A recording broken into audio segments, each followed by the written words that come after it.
Seja muito bem-vinda ao programa Descomplicando o Relacionamento. Aqui nós vamos conversar sobre estratégias de melhoria do seu relacionamento. Isto é, como ter um relacionamento mais saudável e feliz. Eu sou Amanda Carvalho, sou psicóloga clínica, trabalho com atendimentos individuais, casais e famílias. E o tema de hoje é os 7 erros comuns entre o casal.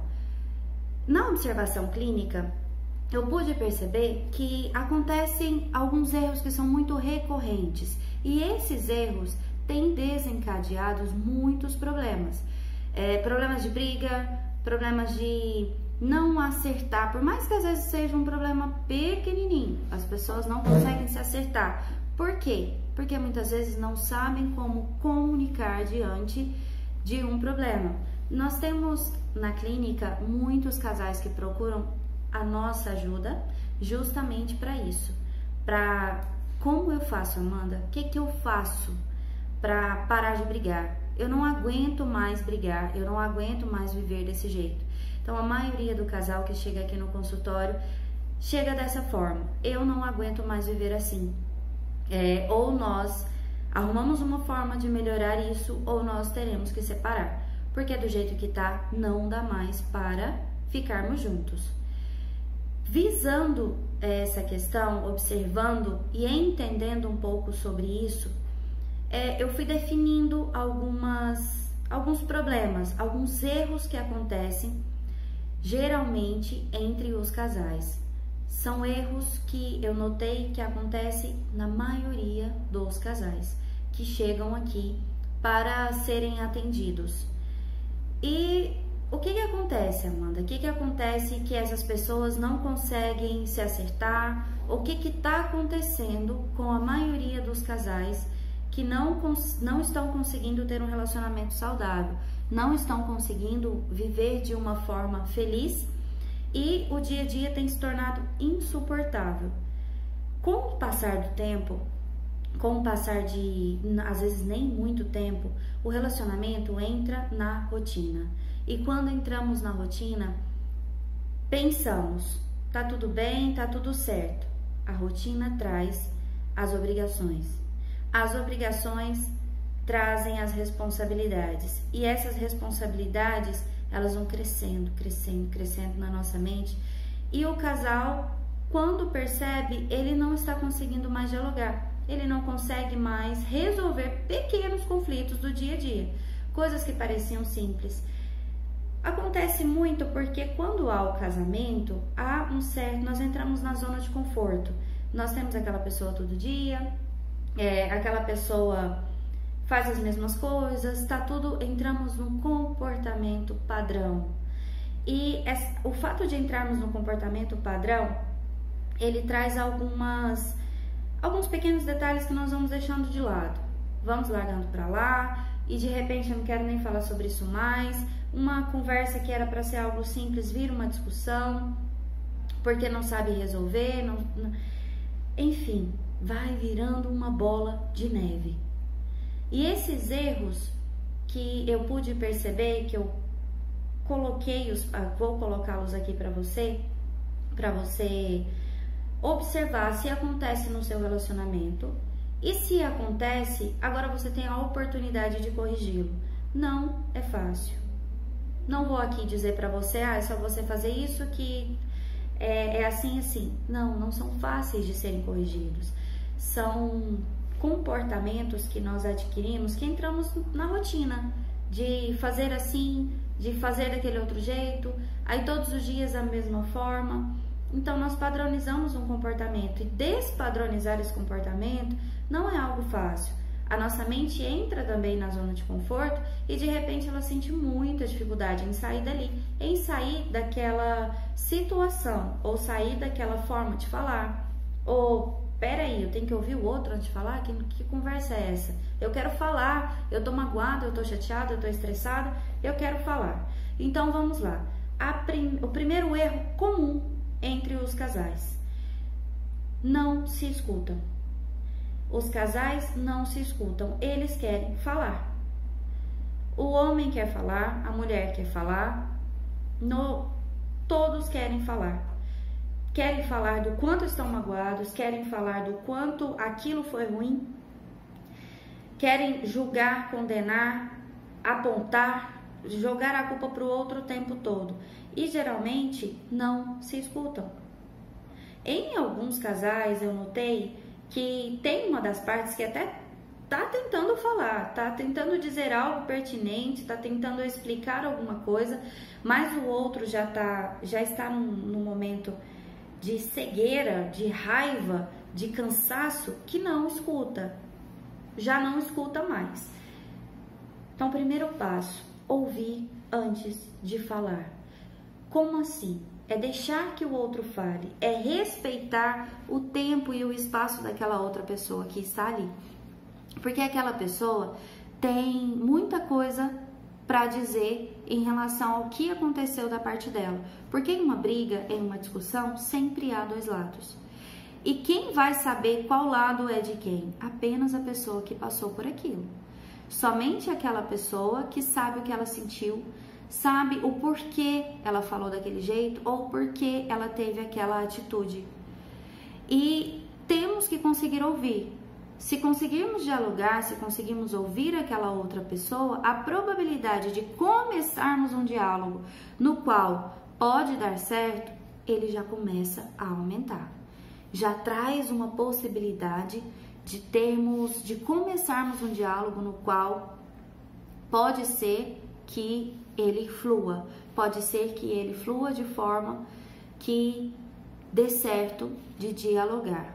Por exemplo, muitas vezes aconteceu alguma coisa e um vai contar para o outro. A gente pede pro marido no supermercado: compre isso aqui para mim de tal marca, de tal jeito.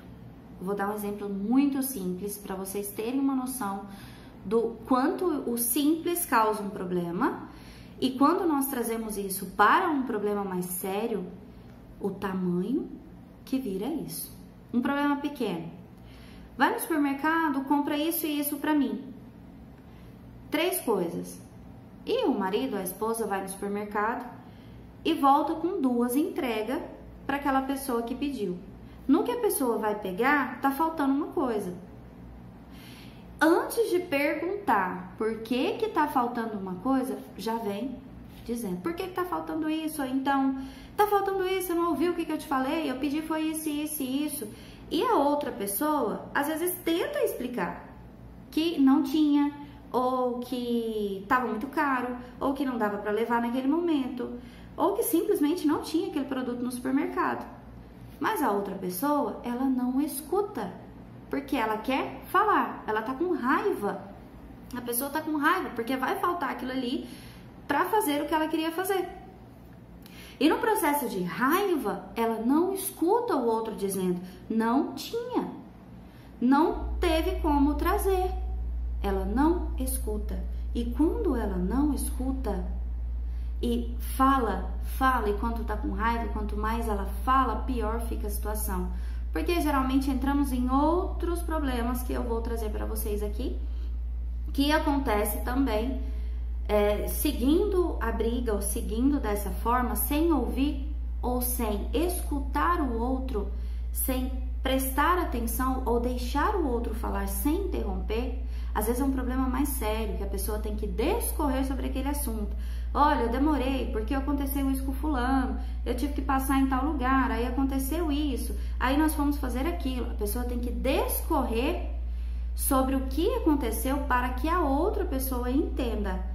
Mas aquela outra pessoa muitas vezes não escuta, ela quer falar e ela interrompe a fala do outro o tempo todo.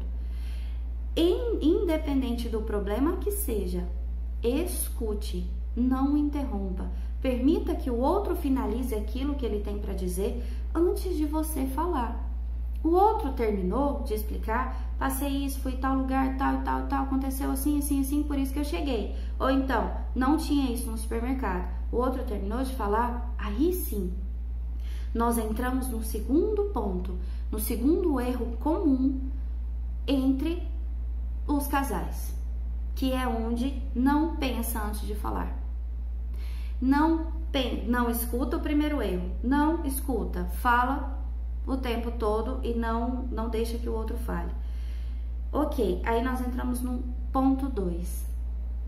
Pensar antes de falar. Vamos supor que cumprimos o número 1, que foi, eu escutei tudo que ele tinha para falar, ou tudo que ela tinha para falar, que não tinha isso, ou então que passou em tal e tal e tal lugar. Ok, aí eu vou responder a isso. Para que eu responda de forma saudável, eu preciso pensar. Eu preciso pensar antes de falar aquilo que eu quero. Porque quando eu não penso antes de falar, eu falo um monte de besteiras. Eu falo um monte de coisas que poderiam ser ditas de forma diferente. Pensar antes de falar é essencial para se ter um diálogo saudável. Porque quando não pensamos, nós projetamos. O que é projetar? É pegar aquilo que está em nós e jogar no outro. Então, se eu tô com raiva, eu tô morrendo de raiva, porque faltou alguma coisa, ou então porque você chegou a tal hora, eu não penso para falar. Eu falo um monte de coisas, eu ofendo, eu brigo, eu coloco como se tivesse ali mais 10, 15, 20 problemas e não penso antes de falar. Então, raciocinar. Primeiro ouça, sem interromper. Escute o que o outro tem para dizer. Ou escutou? Ok, então pense um pouquinho antes de falar. Pensou um pouquinho antes de falar, a sua resposta já vai ser completamente diferente do que é que você daria se fosse simplesmente por projeção, simplesmente no momento da raiva. Porque na hora da raiva, nós não deixamos fluir o nosso raciocínio. A resposta é imediata, não atrasa o sistema de resposta no nosso cérebro. E se não atrasarmos o sistema de resposta, nós projetamos. A maioria das vezes, você pode observar, quando nós simplesmente estamos com raiva e falamos, geralmente nós não falamos com muita coerência. A gente fala muito mais, a gente joga muito mais aquela dor, aquela mágoa, aquela raiva que está em nós do que realmente aconteceu ou do que realmente está em pauta naquele momento. Então, pensar antes de falar é o nosso ponto número 2. Ponto número 3, momento certo para falar. Mas que tanto de coisa para poder falar? Sim, precisamos ter as coisas para poder ter a hora certa de falar. O momento certo de falar. Por exemplo, tá acontecendo um churrasco, tá a família, todo mundo ali, e você tá com raiva do seu parceiro ou da sua parceira por algum motivo. Você tá com raiva daquela pessoa. E você tá no churrasco da sua família. Então, para você tá tudo bem, você tá na sua família, você tá confortável, a sua mãe já sabe do problema, o seu pai já sabe, talvez o seu irmão, cunhada, aquelas pessoas já sabem porque de alguma forma você já falou com os olhos, você já falou com a sua expressão corporal, você já demonstrou que está brava com o seu parceiro ou sua parceira. Para você falar naquele momento, talvez seja confortável, porque você está com a sua família. Aquelas pessoas que estão ali, talvez não vão te julgar, ou você está tranquila em falar, porque as pessoas já sabem, você já comentou. Mas a outra pessoa não está.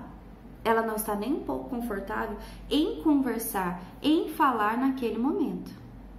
E aí você chega lá e fala tudo que você tem para falar. E briga, e fala alto, e grita, e ofende, porque tá com raiva. E aí você fala. Só que no que você fala e não é o momento correto, aquela pessoa se sente ofendida. O momento correto é preciso ser avaliado em todas as situações. Eu dei o exemplo do churrasco para trazer que muitas vezes uma das partes está confortável em falar daquilo naquele momento, daquele jeito, e a outra parte não está. E quando as duas partes não estão confortáveis em conversar sobre aquele assunto, geralmente uma se sente ofendida, ou então ela fica mais com vergonha, ou ela fica se sentindo exposta e aquilo já ativa o sistema de alerta nela. E a reação que aquela pessoa teria se fosse o momento correto é completamente diferente de quando não é o momento correto. Quando é o momento correto, pode ser que ela diria: tá bom, vamos conversar, ou me desculpa, eu errei mesmo, não foi legal o que eu fiz, eu vou tentar melhorar. Mas se não é o momento correto, por exemplo, no churrasco, no meio de todo mundo, aquela pessoa se sente ofendida. E quando ela se sente ofendida, o que ela faz? Ela vai tentar se defender. E quando ela vai tentar se defender, há mais uma vez essa falha nessa comunicação. Por quê? Porque na tentativa de defender, ela projeta. Ela tá com vergonha, ela vai projetar a raiva que ela sente em estar com vergonha daquela situação. E aí, o que ela poderia reconhecer um erro ou conversar de uma forma mais simples, ela vai ficar brava e vai brigar, ou então vai se retirar dali. Vai embora, vai sair correndo, vai embora para casa porque se sentiu ofendida, ficou com vergonha. E aí ela vai embora e já vai chateada. Quando vocês vão conversar, já vira outro problema. Não saber o momento certo de falar é fundamental. É um outro ponto, é um outro erro que acontece de não falarmos, não sabermos a hora certa de comunicar. E quando esse erro acontece, temos muitos problemas. Aqui na clínica, muitas vezes os casais dizem: mas não era, eu não queria conversar naquela hora. Eu estava com os meus amigos, eu estava com a minha família, ou eu estava no meio do pessoal do trabalho. Não era o momento da gente falar sobre aquilo. Eu não queria falar, por mais que eu estivesse errado, eu não queria falar sobre aquilo ali. Eu não queria me expor diante daquelas pessoas. Porque são pessoas importantes ou pessoas das quais ele não confia. Ou pessoas que podem pegar aquele pequeno problema e depois ficar curtindo, ficar fazendo piadinha, ficar, enfim, trazendo um monte de situações das quais ele não vai gostar ou ela não vai gostar. Então vamos escolher o momento certo de falar. Ouvir sem interromper, pensar antes de falar e escolher o momento certo para falar é o que nós temos até agora. Então nós vamos para o quarto erro comum entre o casal no relacionamento. Não falar de forma clara e direta. Quando não conversamos e não falamos de forma clara e direta, nós damos margem para gerar fantasia. Como assim fantasia? A nossa mente, ela cria o tempo todo, ela não para. E se nós estamos com um sentimento ruim, ela vai criar em cima daquele sentimento ruim. Se nós mandamos uma mensagem para o cérebro: tem alguma coisa errada? Tá demorando demais, passou da hora, tem alguma coisa errada? Ele vai fazer o quê? Ele vai começar a produzir. O que pode ter acontecido? Aconteceu um acidente, ou a pessoa sumiu, ou a pessoa foi raptada, ou a pessoa tá me traindo, ou a pessoa passou num lugar que eu não gosto, ou a pessoa foi pro boteco com os amigos. Ela vai criar, fantasiar. De forma incrível, a nossa mente é incrível. Ela fantasia mesmo, ela é criativa, ela cria o tempo todo. Então ela vai fazer isso. Falar de forma clara e direta é fundamental para evitar a fantasia. Porque se eu comunico ao outro de forma muito clara e direta aquilo que eu quero, aquilo que eu estou sentindo, aquele outro tem a oportunidade de entender. E entendendo, ele tem a oportunidade de falar comigo sobre aquilo, de conversar, de se retratar, de entender. Por exemplo, às vezes o casal tá com algum problema ou aconteceu alguma coisa. O homem tá no trabalho, a mulher tá no trabalho. Em casais homossexuais, a mulher ou o homem, aqui nós não temos essa distinção, o casal. Então, muitas vezes, um tá no trabalho, o outro tá no trabalho, eles vão se encontrar à noite. Chegou a noite, eles vão conversar. Mas aconteceu alguma coisa. Eu vou pegar um exemplo meu. Aconteceu alguma coisa comigo no meu trabalho, eu tô extremamente chateada. Ou no trânsito, alguma pessoa me fechou, eu fiquei muito brava, alguém me xingou e eu tô nervosa, tô brava com aquilo. Aí eu chego em casa, emburrada, e meu marido me pergunta: o que foi? Nada. Não foi nada. Eu não quero falar sobre aquilo. Ele vai entender o quê? Se é nada, é nada. porque a cabeça do homem é diferente. Depois nós vamos falar sobre isso. A cabeça funciona de forma diferente. E como aquela pessoa não me deu moral, meu marido não me deu moral diante daquilo que eu estava sentindo, eu vou ficar chateada com ele. Eu vou ficar brava. Posso até iniciar uma discussão, porque eu estou chateada com o que aconteceu comigo. Eu cheguei em casa e ele não me deu moral. Na minha cabeça, ele não me deu moral, mas ele tentou.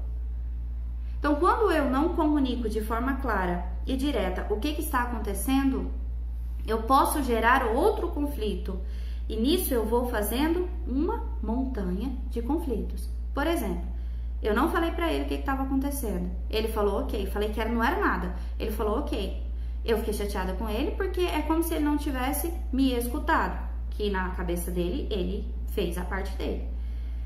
E aí eu fico com raiva dele. Aí se eu tô com raiva dele, eu começo a fantasiar em cima da raiva que eu estou dele. Porque a mente, como eu falei pra vocês, a nossa mente não para. Ela vai fantasiar em cima daquilo. E ela já começa a procurar uma série de conflitos. Ela já vai procurar um monte de motivos porque eu tô com raiva. Eu mandei um comando pra ela que eu estou magoada, que eu estou com raiva. Então ela vai buscar os arquivos que validem a raiva que eu estou sentindo. E muitas vezes é na fantasia. São os meus medos.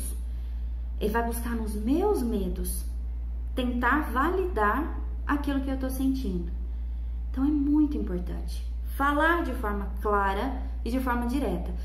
Vamos mudar. Eu falando agora de forma clara e direta. Eu cheguei em casa, meu marido olha pra mim e diz: "O que foi? Por que você tá com essa cara?" "Porque eu estou com raiva.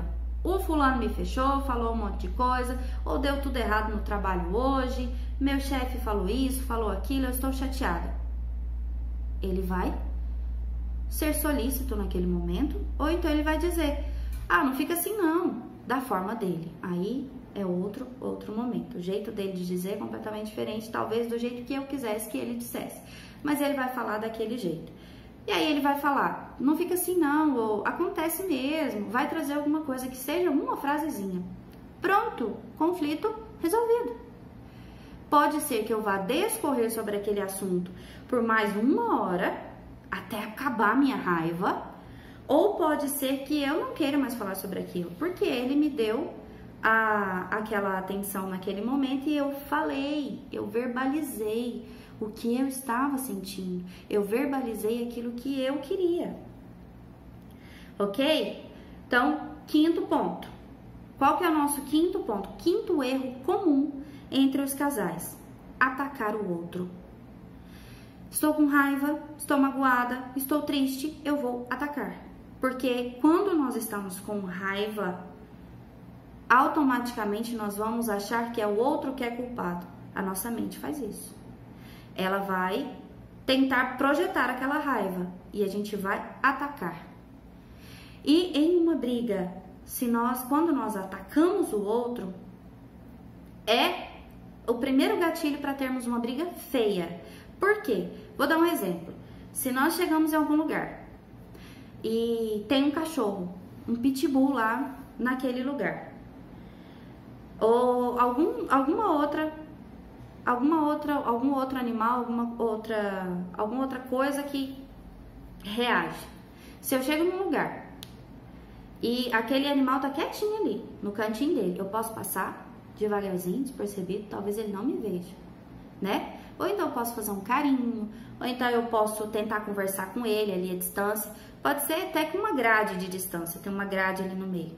Ok, mas e se eu passo nesse portão, ou chego perto desse cachorro e grito com ele? E maltrato ele?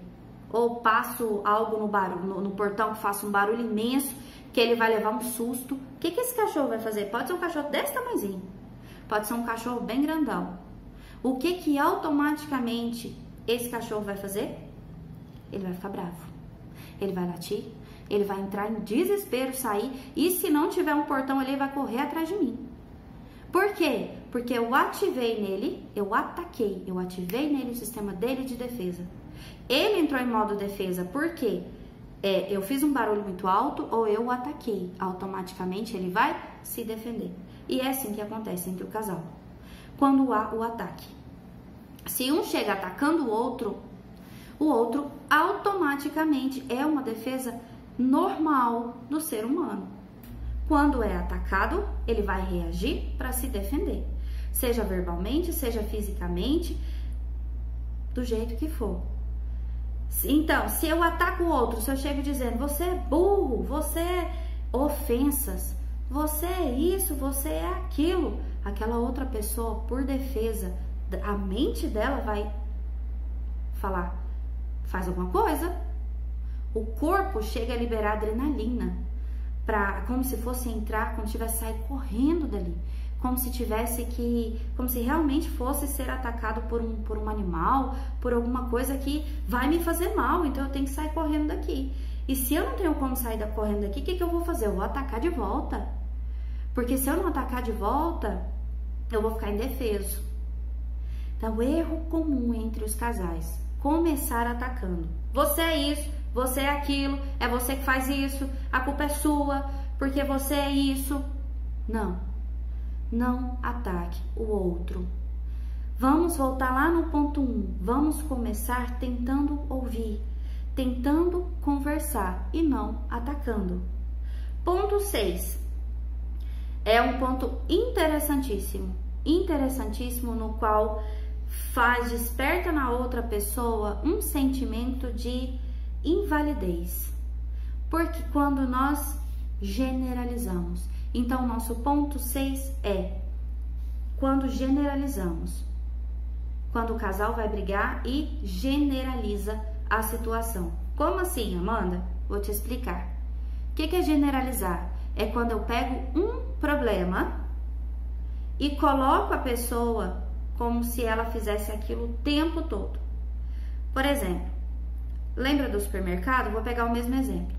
A pessoa foi no supermercado, não tinha aquele produto e ela voltou. Como eu fiquei com muita raiva, porque eu precisava daquele produto, não sei para fazer o que, mas eu precisava, e ele não trouxe.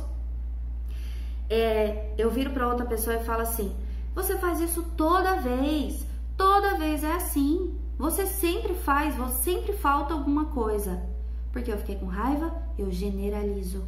Eu coloco aquela pessoa como se ela fosse aquilo, ou como se ela fizesse aquilo, toda vez que eu pedisse algo, toda vez que eu pedisse que comprasse algo, toda vez que eu pedisse que fizesse algo. Eu coloco aquela pessoa como se ela fosse, não só naquele momento ela tivesse errado ou ela não pudesse ter feito aquilo. Eu coloco como se ela fizesse isso o tempo todo, em todos os momentos. Muitas vezes a pessoa está tentando acertar. Isso é comum aqui na clínica porque nós vamos trabalhando as questões com o casal e a pessoa começa a tentar acertar. Ela tenta, acerta 10 vezes. Ela acerta 10. E uma vez que aquela pessoa falha, a outra parte diz pra ela, tá vendo? Você é assim mesmo, você faz isso toda vez. Você sempre faz desse jeito. Você sempre fala isso. É sempre assim. Não é sempre assim. Cuidado com o generalizar.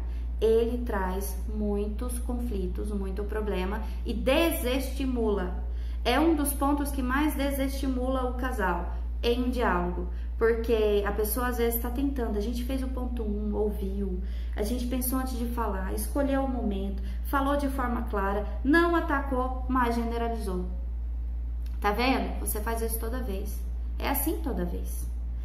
No que generalizamos, desestimula aquela outra pessoa que está ouvindo. Porque a gente não erra sempre. Ninguém erra sempre. Ninguém erra todas as vezes que faz aquilo. Ou ninguém erra todos os dias do mesmo jeito. A pessoa pode até errar, mas ela faz uma coisa ou outra que é legal. Porque ninguém é 100% ruim. E ninguém é 100% bom. Ok? Então, o nosso ponto 6 é não generalize. E o nosso último ponto, o nosso último erro, que também é comum, que é algo que eu notei, que quando a gente consegue mudar esse ponto no casal, geralmente nós já conseguimos um grande avanço. Porque o nosso ponto aqui nosso erro comum é não falar dos nossos sentimentos. E quando nós conseguimos que o casal comece a falar sobre os sentimentos deles, de repente um começa a ver o outro. Um começa a enxergar que ali também existe uma outra pessoa que sente, que sofre.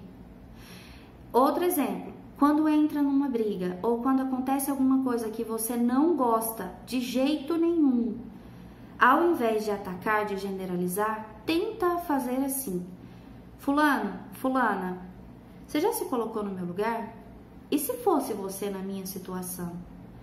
Eu me senti mal, eu senti vergonha, eu me senti triste, eu me senti exposta, eu fiquei com raiva de você naquele momento. Ao invés de atacar, se nós trouxermos um pouco daquilo do nosso sentimento, estamos com muita raiva. Ao invés de brigar, gritar, xingar, fazer um monte de coisa, experimenta falar sobre o seu sentimento. Fulano ou fulana, eu estou com raiva de você. Eu estou sentindo muita raiva pelo que você fez. Ou então eu estou muito triste. Eu não esperava isso. Eu não esperava que você falasse ou fizesse isso. Experimenta trocar o atacar por falar sobre o que você sente. Que só esse ponto, ele já começa um processo de transformação.